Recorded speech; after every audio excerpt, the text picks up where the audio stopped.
Hola, muy buenas noches. Sean todos bienvenidos una vez más a este su espacio Tendencias de nuestro canal Televid. Como siempre, un gran gusto compartir con ustedes temas de interés, de actualidad, en compañía de nuestros invitados. Saludo a mi compañero en el set, Juan Fernando Jaramillo. Muy buenas noches. Caterina, buenas noches a usted, a todos los televidentes. Hoy tenemos un programa especial y es cómo el capitalismo no arrolle las ilusiones de muchos. Por eso se habla hoy por hoy del capitalismo consciente y tenemos un invitado especial, que es el doctor Juan Carlos Benjumea, experto en geopolítica, en capitalismo consciente, abogado y con amplia experiencia en lo que hoy nos atañe conversar con él. Bueno, pues bienvenido y gracias por estar con nosotros acá en Tendencias. Caterina, Juan Fernando, un saludo especial para todos los que nos ven. Muchas gracias por la invitación y un gusto estar aquí con ustedes compartiendo un tema tan importante como lo es el capitalismo consciente y su filosofía que se debe implementar, considero, a nivel mundial para mejorar el trabajo social. Cuando hablamos del capitalismo consciente, estamos pensando en una forma de hacer negocios, generar riqueza que sea más amigable con el medio ambiente, que sea solidaria, que sea positivo para toda la sociedad. Pero sin duda no tenemos otra forma de producir riqueza, a pesar de que el capitalismo, digamos, un fuerte sector de la sociedad y del planeta ha tratado de, ¿qué decimos?, satanizarlo y estigmatizarlo. Hablemos un poco de cómo es que las sociedades generan riqueza y obviamente pues el bienestar de sus comunidades, y en este caso cómo se podría también hacer que esas formas pues sean mucho más amables y benéficas para todos. Correcto. A ver, empecemos, Caterina y Juan Fernando, por un tema, y es que está claro que la productividad a nivel mundial tiene un costo en lo humano, un costo en lo ambiental, un costo en lo social, en todos los aspectos tiene un costo. Yo considero que el capitalismo consciente, primero que todo, se debe tener un propósito superior, que es que quienes generan la productividad, quienes generan empleo, deben de impactar positivamente a la sociedad. Entonces, ese propósito superior debe ser un propósito, valga la redundancia, a largo plazo, de impactar positivamente a la sociedad, de devolver de algún modo el costo de la productividad y de mejorar la sociedad desde algún factor de desarrollo podría definirse.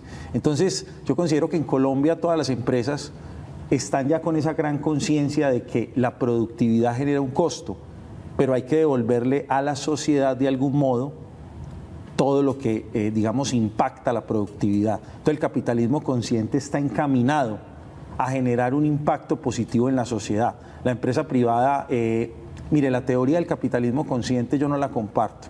Dice que el capitalismo consciente debe ser generado o incentivado desde la empresa privada. Yo creo que el Estado como tal debe incentivar ese concepto de capitalismo consciente. ¿De dónde sale el capitalismo consciente? Algunos dicen que hay un norteamericano que viene desde hace tiempo jalando esa idea para morigerar el impacto de la mamertería mundial, que dice él, no, el capitalismo hay que acabarlo y tal. ¿De dónde sale? Bueno, hay que tener en cuenta que de los modelos económicos, el capitalismo indudablemente es el más eficiente. Eso ya nos hemos dado cuenta de que los modelos económicos planteados por el socialismo, por el comunismo, no son eficientes. Entonces, el capitalismo salvaje como tal hace un daño a la sociedad, porque vuelvo y digo, el impacto de la productividad tiene un impacto o un costo más bien en lo humano, en lo ambiental. El capitalismo consciente nace de una filosofía de que quienes generan riqueza no solo hacen negocios para ganar dinero, sino también para aportar a la sociedad. Eso es fundamental entenderlo. Entonces, de ahí nace la filosofía. Y las empresas en muchos países del mundo, en Colombia ya vemos en muchas empresas esa filosofía arraigada a lo que yo decía ahorita, un propósito superior. ¿Qué es un propósito superior? Es saber, de acuerdo a la visión de la empresa, cómo se va a impactar positivamente a la sociedad a lo largo del tiempo. Por ejemplo, empresas que implementan la denominada responsabilidad social. Entonces llevan, no sé, un campeonato de ajedrez a diferentes municipios, realizan... Cine Colombia, por ejemplo. Cine Colombia, sí, también Sí, sí, lleva, que lleva sus películas a territorios. a la Colombia profunda donde nadie lo ha visto y comparten también toda la magia de lo que es su empresa y trayectoria con colombianos que nunca han tenido acceso a una sala de cine con ese ejemplo que usted pone. Pero el capitalismo consciente no solamente también piensa en retribuirle a la sociedad ese costo, sino que realmente se relaciona con todas las personas a las que impacta. Empleados, bueno, los socios, los proveedores. Todos los stakeholders, o todos los que participan de esa cadena, indudablemente. Todos los stakeholders están, digamos, involucrados en este concepto. Cuéntele a la audiencia que es un stakeholder, porque... El término ese para algunos Mire, de pronto no como decía relacionados con el Catherine, mundo los stakeholders empresarial. son todos los involucrados en el negocio, desde los socios de la empresa, los empleados, quienes, se me fue el término, quienes aportan, digamos, la materia prima, las comunidades, pues. los proveedores, perdón, sí. Las comunidades donde se desarrolla la actividad económica, esas comunidades que están alrededor, que están involucradas, absolutamente todos los que participan en esa cadena, ¿sí? Desde la materia prima, las extractivas, luego la producción y luego la distribución y el servicio al cliente. Entonces, en todos estos, los que participan en esta cadena son stakeholders. Entonces, todos deben tener esa conciencia del capitalismo consciente. Esto es importante porque a veces antes en el capitalismo salvaje se definía solo que las empresas y sus accionistas debían obtener unas ganancias, pero aquí las ganancias son para todos los involucrados en el negocio y esto es fundamental porque en los puntos donde hay unas plantas donde se desarrolla la actividad económica, todas las comunidades que están al lado, así no participen directamente, deben tener un beneficio. Yo siempre pongo un ejemplo muy bonito y aquí lo quiero mencionar, la labor, por ejemplo, de algunos ingenios en el Cauca, donde hay unas comunidades muy desprotegidas por parte del Estado y estas personas han hecho un trabajo muy bonito, han llevado salud, han llevado educación, han llevado alcantarillados en muchos de esos sectores, han generado empleo, han dado a la gente oportunidad, sistema, digamos, de hospitales, un montón de cosas que hacen o mejoran más bien la calidad de vida. Entonces, yo considero que eso es una muestra del capitalismo consciente. Ahora, por momentos, y esto sí lo digo con beneficio de inventario, cuando la empresa privada llega en algunos sectores del país donde el Estado está totalmente ausente, luego los ciudadanos terminan reclamándole esa responsabilidad del Estado a la empresa privada y se generan unos problemas sociales que a veces son muy difíciles de manejar. Pero para mí ese es el ejemplo de capitalismo consciente. Mire, en la India hubo un ejemplo muy bonito que yo siempre lo menciono cuando hablamos de capitalismo consciente. Resulta que en uno de los hoteles de Tata Group, un grupo de la India, en un hotel en Bombay, uno de los hoteles más lujosos que ellos tienen, hubo un atentado una vez donde murieron muchos de los empleados y de los turistas que estaban hospedados en el hotel. Lo que hizo esta gente, este grupo de la India, con todos sus empleados que quedaron vivos, las familias de los que murieron, cómo los ayudaron. Mire, programas como a los hijos y nietos de estos empleados, educación toda la vida. Unas cosas impresionantes que para mí eso es una muestra real y tangible del capitalismo consciente en el mundo. Entonces, considero que aquí en Colombia hemos avanzado. Vuelvo y digo, yo que vengo de la empresa privada, veo la conciencia de las empresas de tener un propósito superior indudablemente. Pero desde el Estado, ahorita que me estoy metiendo en lo público, los que queremos ser gobernantes o queremos tener participación en cargos de decisión en las ciudades y en los departamentos, debemos multiplicar ese concepto de capitalismo consciente. Y, por ejemplo, con las cadenas de proveedores, pagarlo justo, pagarlo Totalmente, a tiempo, porque muchas veces se quedan Catherine. trabajando con la plata del proveedor, Exactamente. arriesgándolo, Totalmente. poniéndolo a pagar intereses en un banco, etcétera. Totalmente. Sí, es eso. También, por ejemplo, la exigencia de ciertos niveles en la forma en la que extraen sus materias primas y tienen prácticas daño ambientales ambiental, sostenibles. totalmente de acuerdo, Exacto, Catherine. entonces es ir entre todos haciendo cada vez una mayor conciencia alrededor del mismo. Totalmente. ¿Cuáles son los pilares del capitalismo consciente? Así, Bueno, los pilares- yo le hago una pregunta antes de eso, Sí, sí. dos en una. Sí. Las empresas públicas y privadas que tengan unas utilidades como EPM, por ejemplo, y los empresarios y tal siempre se mueven con corporaciones o fundaciones para poder dar la mano a los empleados, hijos y demás, ¿cierto? Entonces, pilares y si siempre los empresarios deben unirse alrededor de una fundación o corporación para tener mayor conciencia e invertir algunas utilidades en sus empleados, los hijos, etc. Bueno, primera pregunta. El tema de... Ay, hombre, se me fue la primera pregunta. Los Los principios, pilares, Los principios, Los perdón. pilares. Entonces, los pilares. El primero es el propósito superior.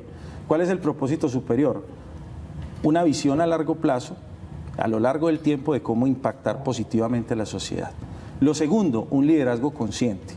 Que todas las decisiones de los líderes de una organización vayan enfocadas a que todos los stakeholders se beneficien, que ninguno se vea perjudicado. La tercera, una cultura de capitalismo consciente dentro de la organización. Y eso comienza por lo que mencionaba ahorita Catherine, el buen trato con los empleados, la conciencia de que los empleados deben ser bien remunerados, de que sus familias deben vivir bien, de que los proveedores se les debe pagar a tiempo, se les debe pagar lo justo, de que todas las personas que participan en esta cadena dentro del negocio deben ser beneficiadas.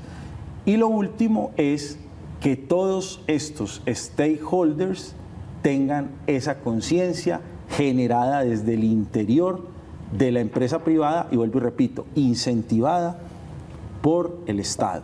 La segunda pregunta, Juan, esa es una forma... Hay que tener satélites. Claro, claro, lo que tú planteas está bien y hay organizaciones grandes que tienen fundaciones, corporaciones para multiplicar, digamos, las ayudas y transformar en lo social. Pero no solo es a través de eso. Vuelvo y digo, es que si vos tenés una corporación o una fundación grande y entregas en lo social, pero maltratas tus empleados no son bien pagos, los proveedores no son bien tratados, los proveedores no reciben lo justo, no reciben su pago a tiempo, pues hombre, no se cumple el concepto de capitalismo consciente. Entonces yo creo que estas corporaciones y fundaciones son un elemento, pero hay muchos más elementos para poder aplicar el capitalismo consciente desde la empresa privada.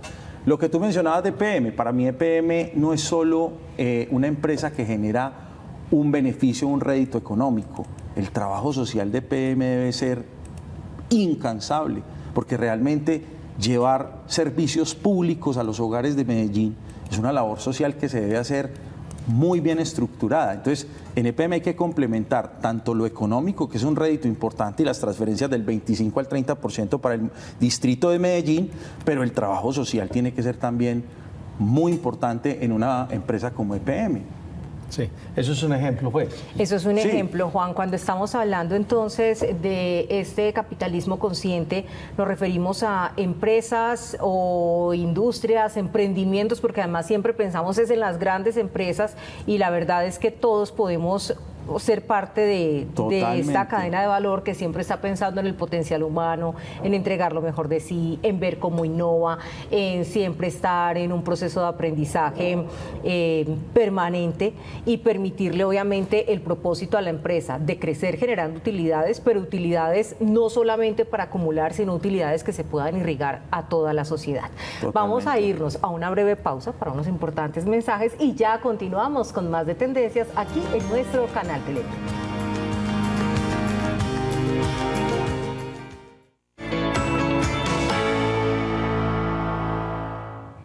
Gracias por continuar con nosotros esta noche aquí en Tendencias de nuestro canal Televid, en el primer segmento, analizando toda esta política de capitalismo consciente que cada vez cobra más auge y vigencia en un mundo que requiere más equidad, no igualdad, sino equidad, más solidaridad, más bondad y producir también, obviamente, mayor bienestar a la comunidad, porque eso es parte del desarrollo. Pero Juan, usted también quería abordar otros temas. Sí, es que aprovechando que el doctor Juan Carlos Benjumea es magíster en geopolítica, quería preguntarle algunas cosas de ahí, de esa línea.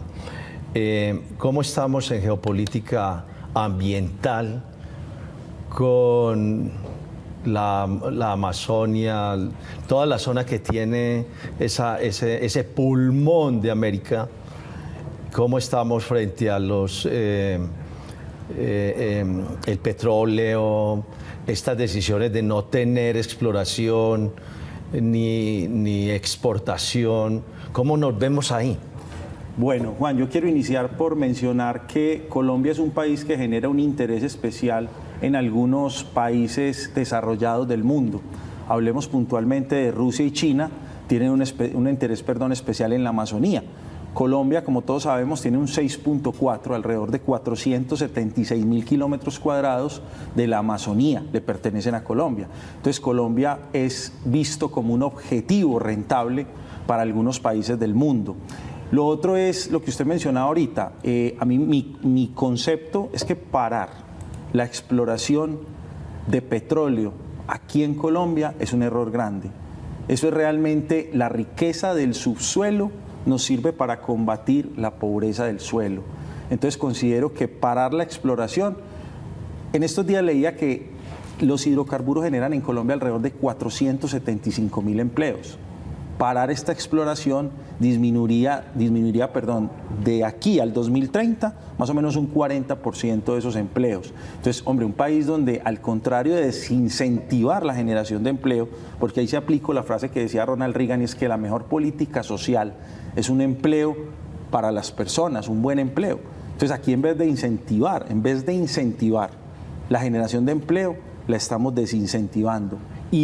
Es que realmente la inversión social se fundamenta en los hidrocarburos aquí en Colombia. Entonces, desincentivar ese activo tan importante que tenemos, creo que es un error gravísimo que a largo y mediano plazo nos va a cobrar factura grande y que ya está cobrando factura. En uno de los titulares del Colombiano, creo que ayer o antier, leía que ya se han perdido 16.000 empleos en los hidrocarburos. Entonces son 16.000 personas que realmente ya están dejando de percibir un ingreso para ellos y sus familias.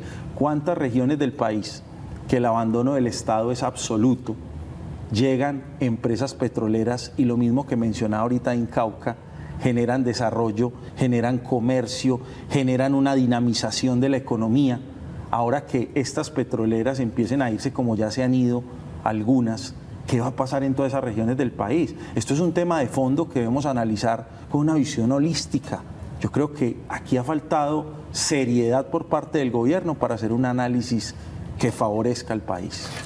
Discúlpeme, Caterina. No, hágalo usted. No, le iba a decir que además de quedarnos con el pecado de acabar, pero también sin tener, obviamente, generándole un daño mayor a la sociedad, no solamente por la pérdida de empleos, sino por el sobrecosto de los servicios que tendríamos que adquirir, porque además de dónde entonces vamos a mantener el combustible que hoy tenemos. Entonces, ¿cuánto nos cuesta importarlo? Han calculado que cuesta 3 veces más de lo que hoy pagamos. Entonces, preferimos pagarle a otro que está haciendo el mismo daño antes de generar nosotros las ganancias y el bienestar para nuestra comunidad. Eso no tiene nada de consciente. Totalmente de acuerdo, no hay conciencia. Ahora, yo me pongo a pensar, y en estos días hacía una reflexión en una red social, y es, ¿cuál es el costo ambiental? ¿Usted hace reflexiones en redes sociales? Sí, claro. ¿Y le entiende?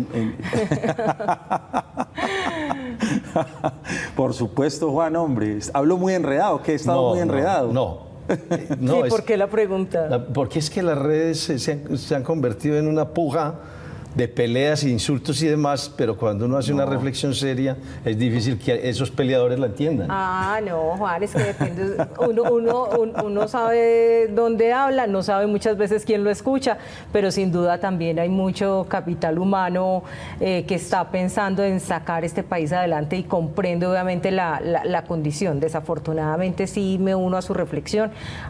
Se han utilizado estos escenarios para generar una falsa conciencia de un pensamiento supuestamente mayoritario entre la sociedad, pero bueno, adelante, doctor Bonjumín. No, yo creo, Juan y Catherine, que en las redes sociales se deben aportar conceptos claros a la gente, hay que orientarla, si uno tiene un conocimiento en algo, hay que tratar de orientarla a la gente y darles más bien, suministrarles una información real.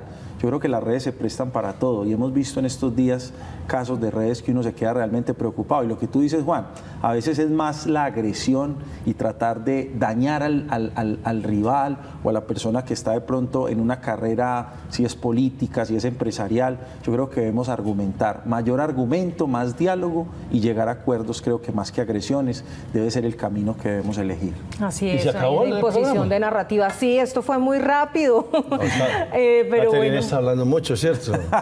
Entonces- Oiga, ya me la va a dedicar No, a mí. mentira, pasamos muy bueno, pasamos muy bueno. Sí, sí, más bien fue eso, que la pasamos bueno aquí con nuestro invitado. Muchas gracias por traernos estos temas que a veces vemos en nuestra cotidianidad tan lejanos o pensamos que son responsabilidad de otros, pero nos tocan en lo diario y son nuestros, son de cada uno, en los que podemos participar tanto en las prácticas de ser mejores personas que aportemos a un capitalismo consciente, como ciudadanos entendidos también de los problemas que nos corresponden. Muchísimas gracias, una feliz noche.